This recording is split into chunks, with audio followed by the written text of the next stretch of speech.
What's happening, everybody? Welcome back to the channel. Welcome back to another WNBA video. We got both the game threes to dive into for Friday, September 26th. So we're going to break down and analyze those games. I'm going to talk about which way that I'm leaning as far as the points and the spread. And then when it's all said and done, make sure you check down there into that pinned comment. You'll find a link down there that's going to send you over to the Guy Boston Sports website.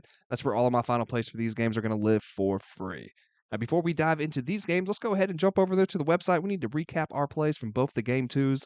Let's see what we put in for those and how that ended up going down. And we ended up putting 5 plays in over those 2 games. We go 4-1 on the night. Satu Sabali over 5.5 rebounds. That was a cash. And then we took Fee under 32.5 points, rebounds, and assists. Now, this one did get sweaty. That game went up into overtime, but we do end up cashing out on that one still.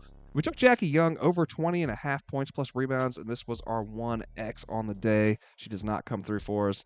Like I said, man, it's all good from there. We took the Mercury and the Lynx a total over 158.5, and this is where overtime played into our favor. They landed at 158 in regulation. They go up and over that mark in that overtime period.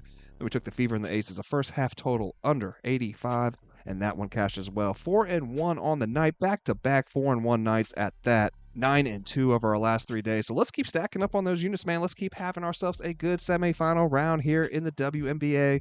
Let's see what we can find here for these game threes, man. What kind of value is on the board here tonight? So smash that like button down there for me if you can. Hit subscribe if you have not already. Let's jump right into the mix, man. It's going to be a 7:30 p.m. tip-off time for our first game. We got the Aces traveling to Indiana to take on the Fever. Aces are 4.5 point favorites in this one. That total sitting at 162.5. Now, we knew Vegas, man, they had to respond after that lackluster performance in game 1, right? They did just that. 22-point, 90-68 win. That saw them shoot the ball significantly better than game 1, both from deep and overall from the field, while also flipping control inside back in their favor, right? They won the battle in the paint 48-34 over the Fever. But the biggest difference maker in this one was definitely turnovers. Vegas gave it up 15 times. They allowed 18 points off of those turnovers, so not great on their end. But they forced Indiana into 22 turnovers, and they scored 28 points off of those turnovers. Now, the energy and the effort, it was definitely missing in game 1 as well, but Vegas brought it in game 2, man. They doubled up on Indiana in terms of second chance points. And then it was a team effort all around, right? You look at the Aces, their bench outscored the Fever's reserves 24-6. They shot 50% from the field, 40% from deep, while Indiana's bench could only muster 25% shooting from the field, and they hit 0% of their shots from outside. Now, the Fever have won and covered in their last 4 games in a row at home. They're 14-9 to the number at Gainbridge Fieldhouse, and they do have a huge fan base over there, obviously, right? And their home court advantage as a result of that can't be denied. But man, I don't know. At these stages of the series, right? Once you get into the game threes, the game fours of these best of fives, calling these games becomes more of a feel thing to me as opposed to, really being a data-driven pick, right? Because what we've seen so far is whichever side shoots the ball more efficiently and takes care of the ball better wins the game, which, like, duh, right? It's basketball.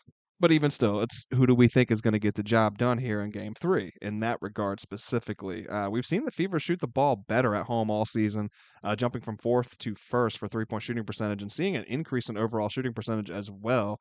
They gave the ball up at the 5th highest rate on the year, but at home, they're giving it up at the 5th fewest.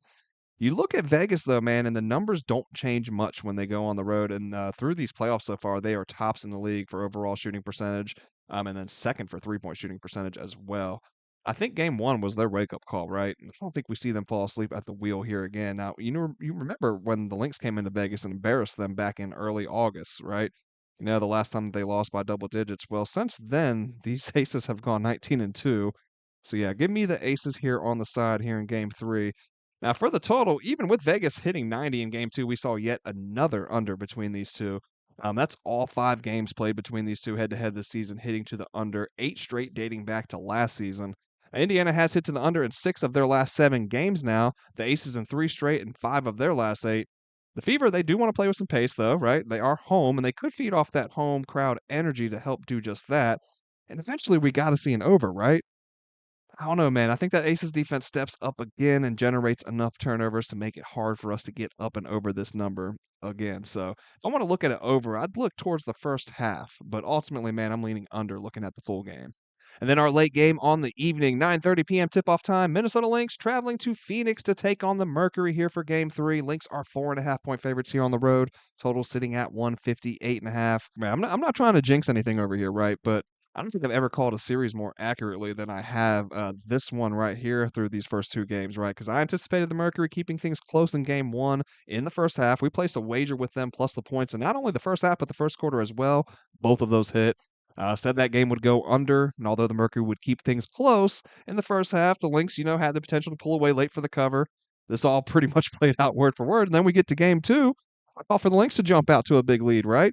With the Mercury coming back late to make it a game, cover the line, and potentially win outright. Oh, and this one it's going to go over.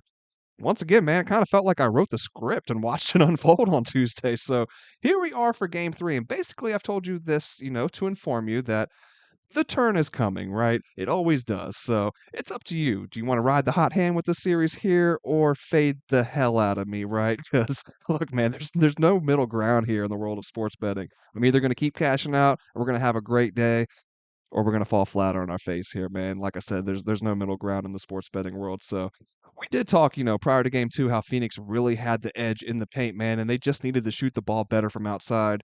13% in game one, 40% in game two, right? So that was a big difference maker, man. And over the course of the season, we've seen Phoenix shoot the ball better from deep at home, jumping from eighth on the road to inside the top five when playing at home.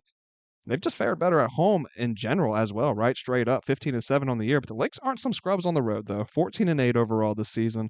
The Mercury are 13-11 against the spread at home. Minnesota 11-12 on away. But Minnesota has gone just 2-6 to the number in their last 8 road games. But to that note, Phoenix has gone just 3-5 to the number over their last 8 games at home. So, look, all in all, just talking about how accurate we've been with this series so far. All in all, I'm just gonna be honest with you. I don't like the side in this one at all, man. I do think Phoenix keeps this one close early again, riding that momentum from game two and the energy from their home crowd. But ultimately, I do think that the Lynx would pull this one out and get the win. But I'm not sure that I want to lay points with them in this spot. So sure, man. I could see this one finishing pretty close. It'd be a slight lean towards the Lynx for the full game, but I think if I would look to play the side in this one, I'd probably look to play the Mercury early in this one again. Now, end of the day, though, man, I like the total here more than the side. I'm going to go back to the under here for game three, man. We were right on the hook, landing at 158 at the end of regulation, and we did need that overtime period to get us up and over the number. Game two was the first in 6 meetings between these two to hit an over at that. Minnesota has hit under in 6 of their last 10, with one of those finishing as a push even, and the Mercury have gone under in 7 of their last 10. The Phoenix has gone under the mark in 10 of their last 11 games at home as well. They're fourth for defensive rating at home and first through the playoffs, while the Lynx are coming in at second for defensive rating through the postseason so far. So I like a defensive battle here, man. These have been two of the premier defenses in the league all season long. The intensity is going to be high, right, with the series all tied up. I'm thinking we see another low scoring game as a result between these two. So give me an under looking at this one here. I'm not loving any of the player props, man. I've looked over them once. I looked over them again. I looked over them one more time just to be sure. Just not seeing anything that's really standing out to me with significant value here. I would, kind of lean towards looking at unders more for anything, right? I thought about the under for Asia with her PRA and running it back with Fee as well.